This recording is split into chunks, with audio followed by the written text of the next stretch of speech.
Hello, and welcome to Through the Monocle. Today we will be discussing Best in Show, which, in my personal opinion, is one of the greatest mockumentaries of all time.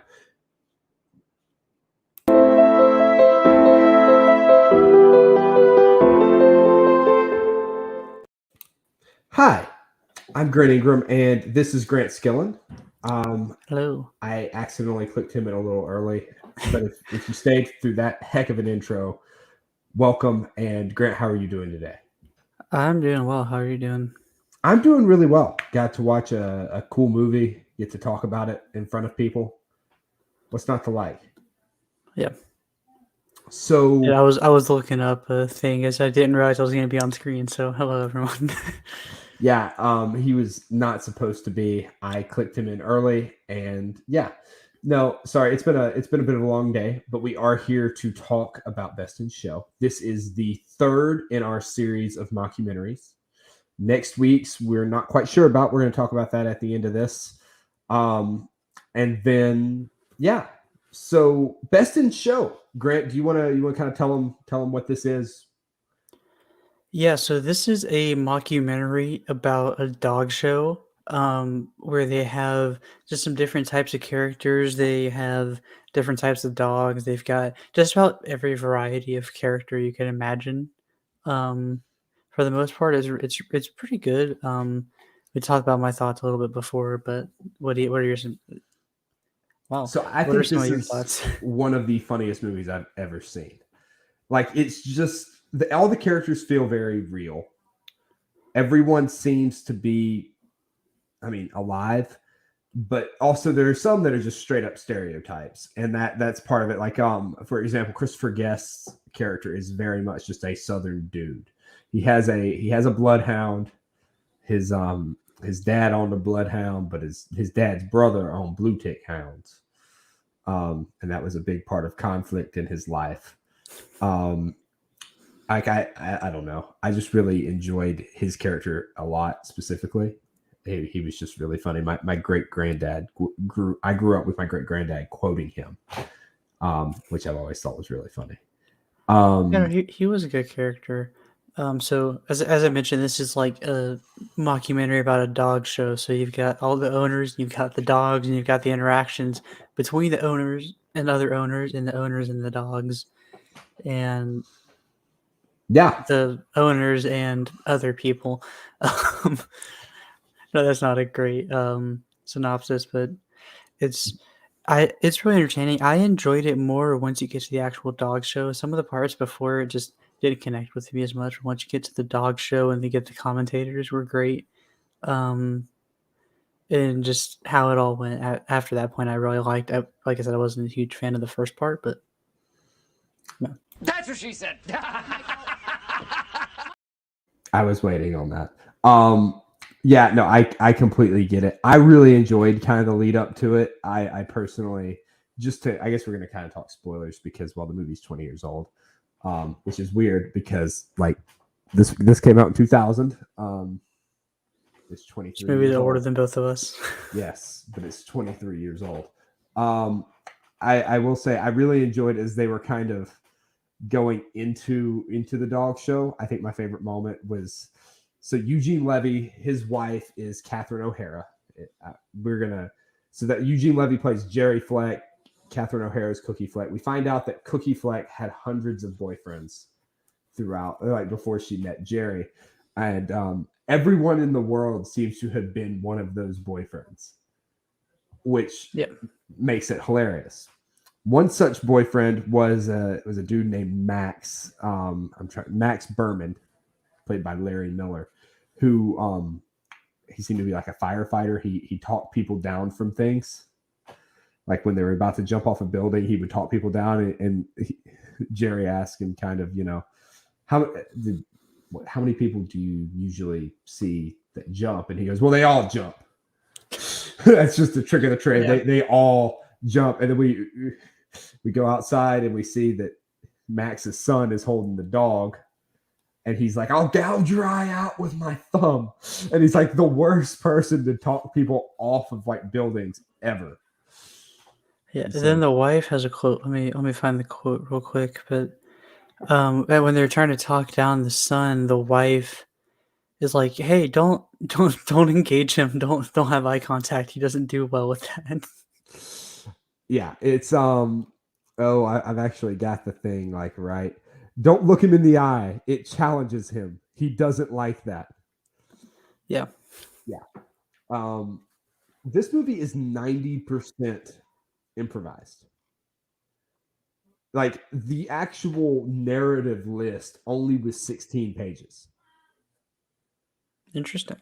Yeah, which is for those of you who aren't film buffs, it 16 pages is approximately 16 minutes. So that just is a lot to improvise. Yeah, the movie's about an hour and a half, so I mean, a little over an hour ish of improvised content in the movie is a lot, and it's really impressive, honestly. What's even more impressive is 60 hours of footage were filmed, which apparently is just a thing that Christopher Guest likes to do. He did that with Waiting for Guffman. I don't know if he did it for Spinal Tap or not, but it is kind of hilarious. They had to stage their own dog show. They couldn't get a dog show to film at, so they had to do it themselves. Nice. Yep, it kind of showed up as unprepared as Jerry was. It had to stay in the closet. Yeah, so we get introduced to different characters. There's, as you mentioned, Jerry and Cookie Fleck, who have their Norwich Terrier named Winky. There's Meg and Hamilton Swan, who are from Chicago, and they have their Weimaraner, Beatrice. I think that's right. Yeah. That's what we're gonna go with. Then you've got Harlan Pepper, who Grant mentioned earlier, who is the owner of a fishing goods store and an inspiring ventriloquist who has a bloodhound named Hubert. You've got Sherry Ann Cabot, who's the trophy wife of that Chad. Oh. And so there's Sherry Ann, her husband, and then their trainer, Christy Cummings. Yeah. Yeah, and so there's that group. There's Scott and Stefan, who are the gay couple who take great pride in their Shih Tzu.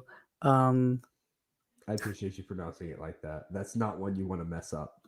Yeah, not like you did in the movie. No. Yeah, so then the dog show. So then we were talking about the announcers earlier. There's the dog expert Trevor, and as Wikipedia puts it, the oblivious color commentator Buck Laughlin, who is just the banter is just incredible throughout the entire dog show. Oh yeah. So he was actually inspired by an actual dog show host who I'm trying to find the name of real quick. Because it's hilarious. So the guy that he was based off of is a baseball player, and Joe Garagiola, who hosted the Westminster Kennel Dog Club show to similar effect. So he's a caricature of somebody else, which is kind of hilarious. Yeah, and so Buck, the oblivious color commentator, was actually instructed by the director to not do any research. Actor was Fred Willard. He was instructed not to do any research on dogs to fill that role. And then Jim Pittick, who was Trevor, was told to do a lot of research so that he would appear knowledgeable. And as you can tell, it comes across in the movie. He genuinely seems like he could be a judge at a dog show with how much research he did. And then you have Fred Willard who's sitting there. It's the bottom of the ninth. Yeah.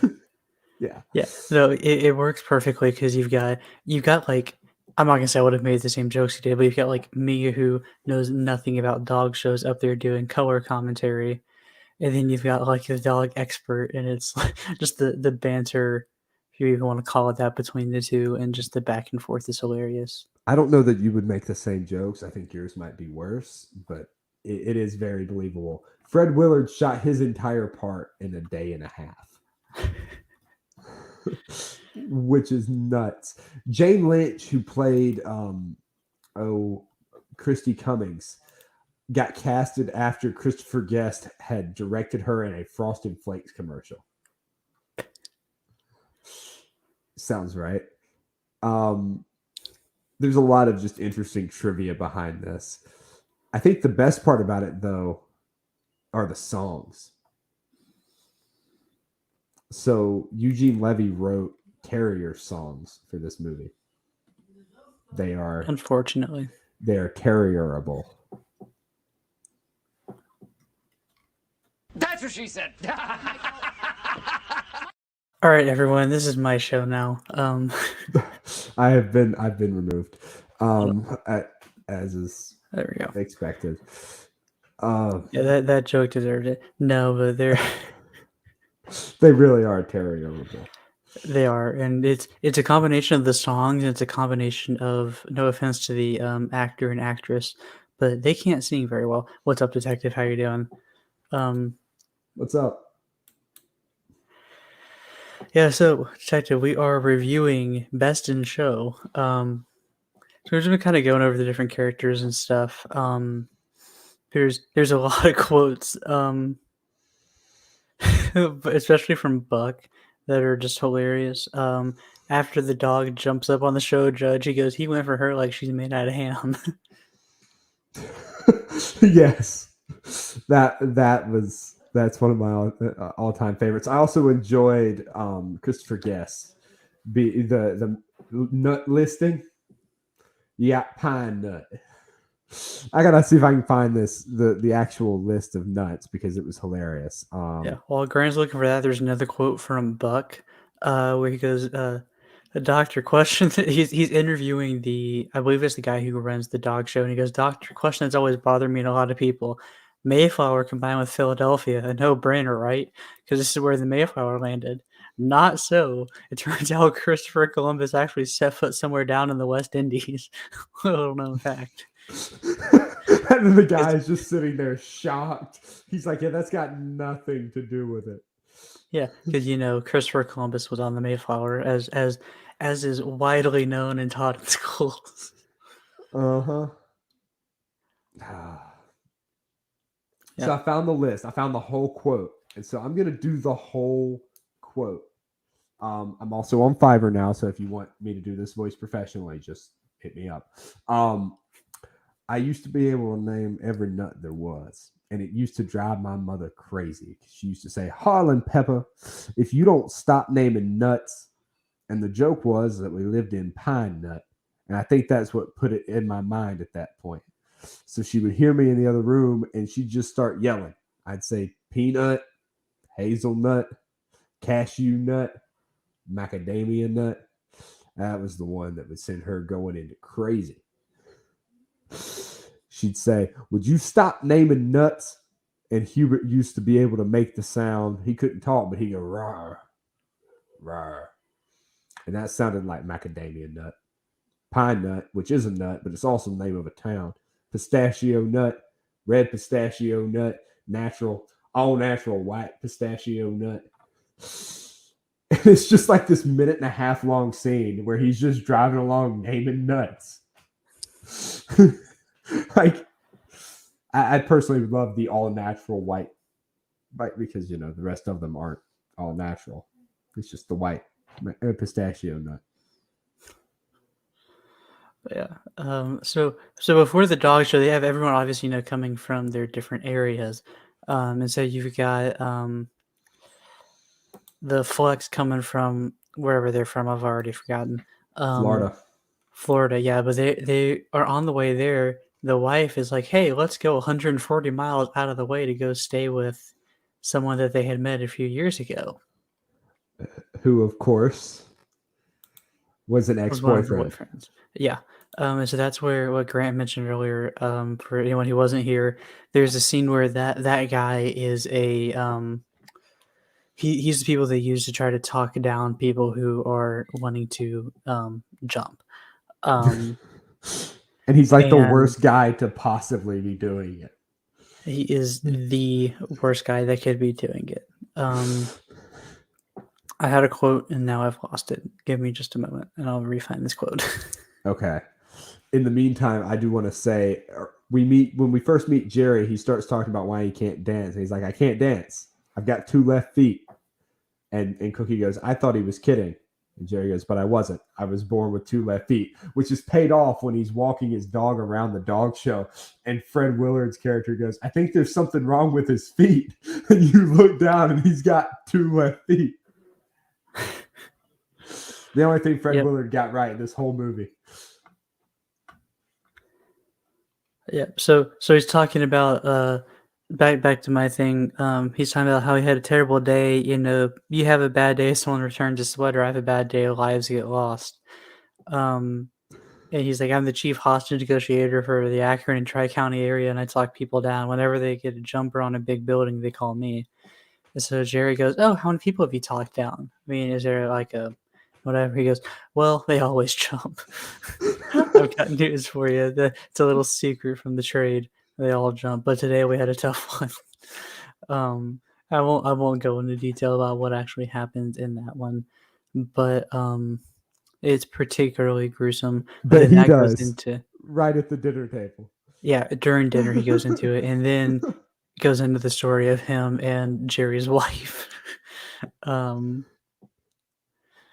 Which is just hilarious. Yeah.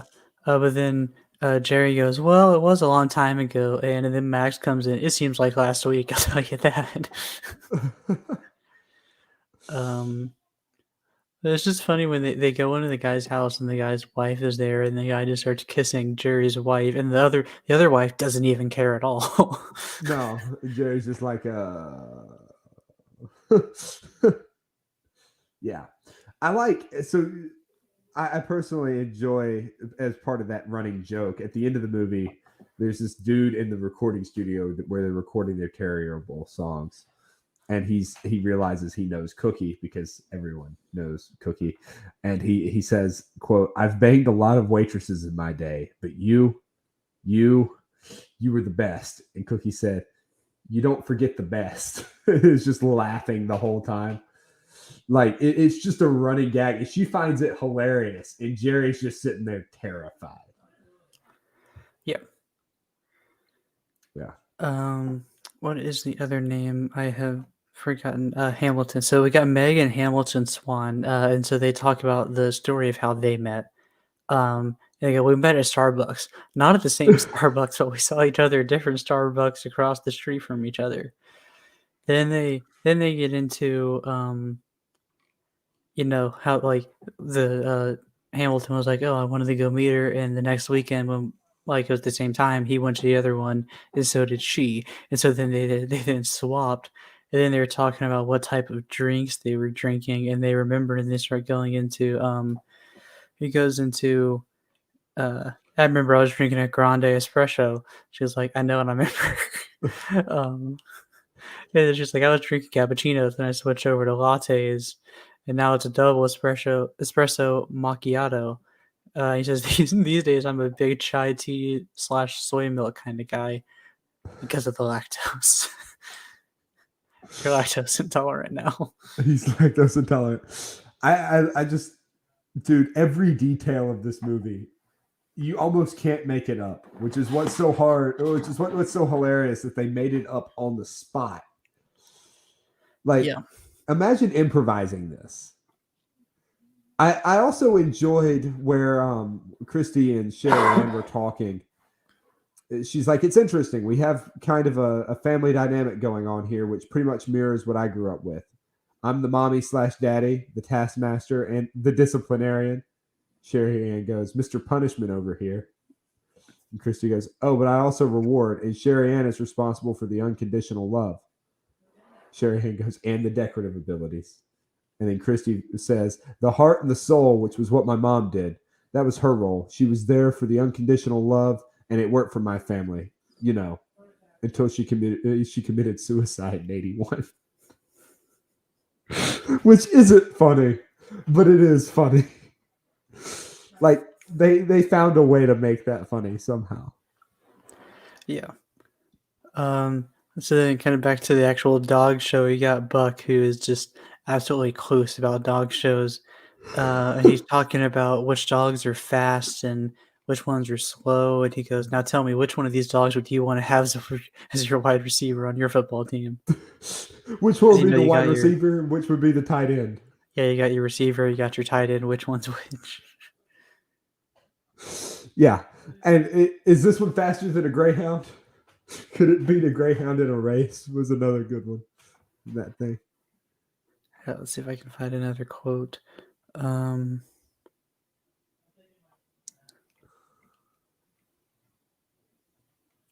Oh, I love. There was another bit between Buck and a nurse, and he said, let me find the exact.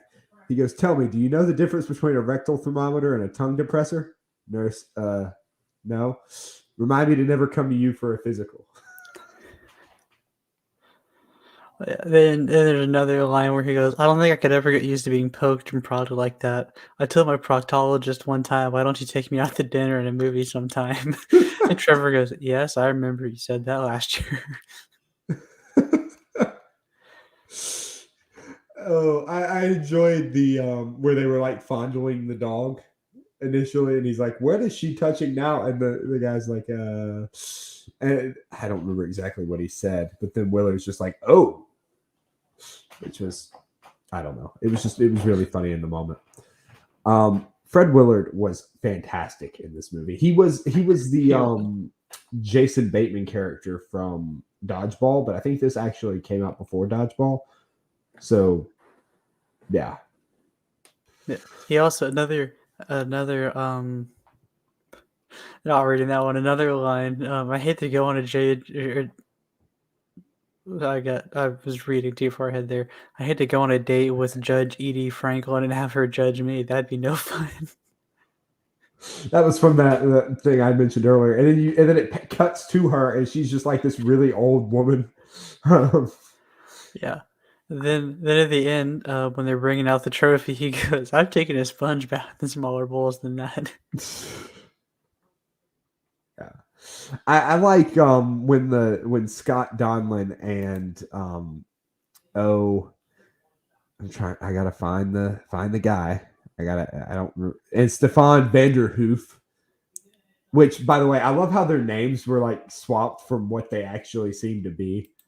Like you expect Stefan Vanderhoof to be like the more flamboyantly, brightly dressed one, and it's just Scott.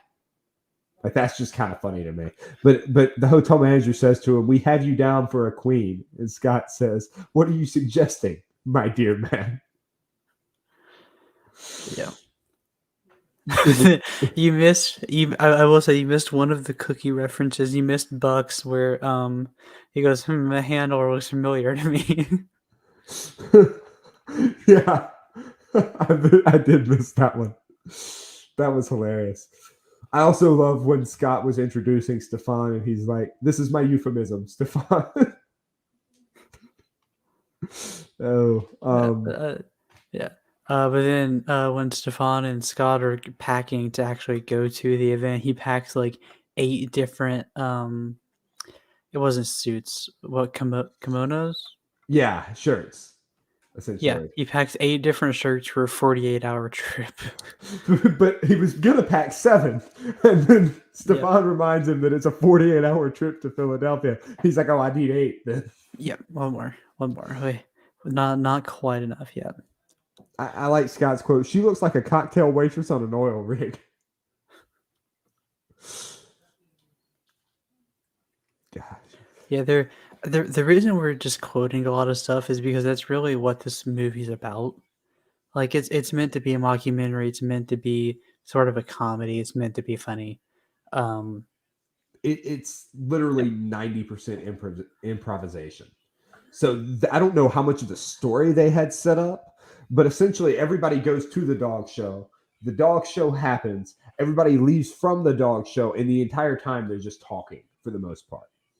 yeah, It's hilarious. Like all these characters are just fantastically acted, mainly because, well, I don't know how you can not act great when you're not reading the line. So it all comes across very genuinely, and that's what sells it, because they're all like these caricatures, but they all believe, they're all very genuine in that, and so that's what sells it as being hilarious. yeah, I for also sure. will say, in this poor guy's case, he's just funny looking. Like that definitely gets a laugh every time he's on screen. Like Um, for reference of what that actually is, that's who she is married to. right. Yeah, Sherry Ann is his trophy wife, and his name is Leslie Ward Cabot, played by Patrick Cranshaw, who was an American actor, lived for like 86 years. So he did one other movie after this, I think. He was he was Blue in Old School, which is also kind of hilarious. But he was like an incredibly prolific actor. He actually did. I stand corrected. He was in more than just that. His final movie was Air Buddies in 2006 as Sheriff Bob. Um, which was posthumously released. He's unfortunately not around anymore. So I wanted to give him a shout out. Same to Fred Willard, actually. He died this past year, which was actually, I'm sorry, he died 3 years ago, and time is just not a thing anymore. Yeah, rest in peace, Fred Willard and Patrick Cranshaw. Way to bring down an otherwise lovely review, Grant. Come on. Come on, man. What are you, a wizard? A genius? There's all kinds of just stuff that was hilarious. And like everybody just has at least like 4 lines that you can just throw out in the middle. It's an infinitely quotable movie. Yeah, it really is. Yeah, and so how the movie kind of ends is the Flex. So Cookie is the one that had been walking their dog. I forget the name. Winky. Winky. Winky. Winky, yes. Her walking Winky, but she trips and messes up her knee or whatever she does. I think it And was so Winky. Jerry, who has 0 experience, has to go and show Winky, and then Winky wins wins best in show. I do love though that was set up by a line early on in the movie where he goes, "I like to think that Cookie and I work as a team, although I do nothing." And then he goes out and wins the thing. He still did nothing, but they still won. Yeah. Yeah. Oh, this movie is it's a classic. Now, I know you said you didn't really love the stuff leading up to the dog show as much. Yep. Would you like to kind of elaborate on why that was? Yeah, and I mean there were definitely some quotable parts to it, but I didn't feel like I really connected with the characters as much in the opening part as I did once you get to the dog show, and having Buck and Trevor there helps, and just some of their jokes. But I didn't feel like I connected really in the first part. I get it. I can kind of That's understand that. just me. It did seem to be a bit of a clip show for a little bit, which makes sense when you've filmed 60 hours of footage. Like, I'd love to see the other 58 and a half. Yeah, it seems like to me in the first section, almost like it was a bunch of stuff thrown together where you get pieces of backstory, but it almost, when you cut to different segments, it doesn't intertwine as much. Like we did Bernie last week. And while it did cut to different stuff, it was still one story the whole way through. And every bit they cut off to was adding on and continuing that story. And you start getting that in this movie once you get to the dog show, but I don't see it as much before. That makes sense. Yeah, I get that. I'm going to sit up here a little bit so I'm not so much of a floating head. Yeah, so I get it. I personally really enjoy like some of the one-off lines just because they're hilarious lines. And like the running joke between Jerry's wife and everybody else is just And it seems like literally everyone. literally everybody else. Like everyone else. I really enjoyed this movie. Like I really like guest work. Like if we need to do another mockumentary, I might make you do Spinal Tap because there's a Spinal Tap reference in this one. They were the band that showed up to the hotel that the hotel wasn't quite ready for. Remember that bit where he was talking about how they'd already put down the rubber sheets, but like who roasts a goat in a hotel room? Mm-hmm. Spinal Tap. Spinal Tap roast a goat in a hotel room. Yeah, I haven't seen that. Well, we might force you to. But I just really enjoy his style. And Eugene Levy actually did an interview a couple weeks ago, maybe, where he was talking about how he didn't really consider this a mockumentary as much as a fake documentary. He's like, we weren't I would really, agree with that. yeah, they're not mocking anything. I'd say Bernie was kind of the same way. They're not mocking anything either. I would say that Bernie, you could honestly argue, is more of a real documentary based on what we found. Hmm. Very real, but also has the fictional aspects of you have these real characters and but not every single thing is real. Yeah, by the way, I did some research on that. You know, Bernie was actually gay. Yeah, I did not. he's actually gay. So that completely changes the entire narrative. He literally just snapped. Yeah. Anyway, that was last week's episode. Go check that out if you're watching. Go check out last week's episode. Bernie was fantastic. I'm kind of out of stuff to say. We've quoted the movie until you might as well just go watch it. It's worth your time. It's PG. You can bring the kids along if you don't mind some tasteful uses of untasteful language. It's entertaining. And some pictures. And some pictures. I don't remember the pictures. It's towards the beginning. There was a picture. But it is PG somehow. Yeah. But it's absolutely hilarious, and I would highly recommend you check it out. But we're gonna actually talk about that. Grant, you said you didn't have anything left? No, I don't have anything else. All right, so we're gonna talk about that in our criteria right now.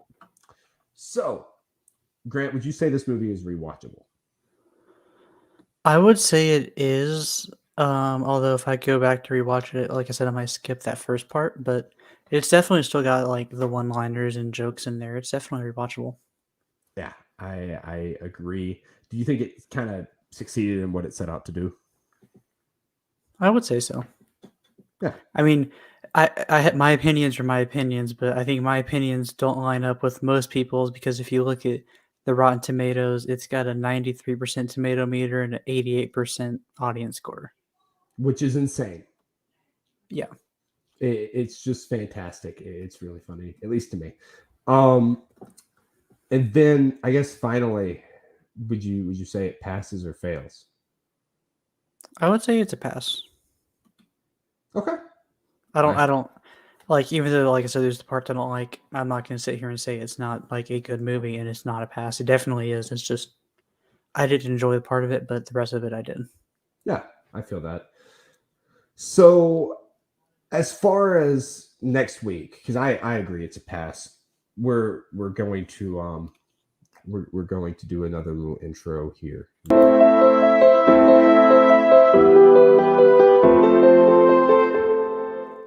All right, but that's not the end of the episode, because next week we have a whole other week. We don't know what we're going to do with it. It's our rotten week, our terrible mockumentary week. There's one gaping hole in that plan. Great, you know what it is? What? It's really hard to find bad mockumentaries. Like, really hard to find them. Yep. So, audience, monocolians, monocle wearers. I don't know, people who watch us. We'll figure something out, but so you are in charge of picking next week's. Otherwise, I have to leave it to Grant over here, and that's a bad idea because the man has never seen a movie. So anyway, you have to pick it. You're in charge. We'll watch it. You can torture us. If we get more than one, we'll spin a little wheel. We might do that as a YouTube short where we spin the wheel of misfortune from Bernie. And see which deadbeat dad we catch here. Grant. Anyway, I'm catching strays. Goodness gracious.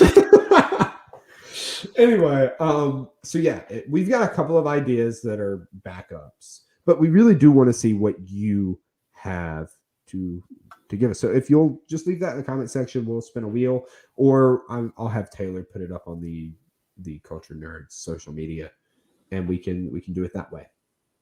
Yeah. Well, Thank you so much for watching. I've been your host, Grant Ingram.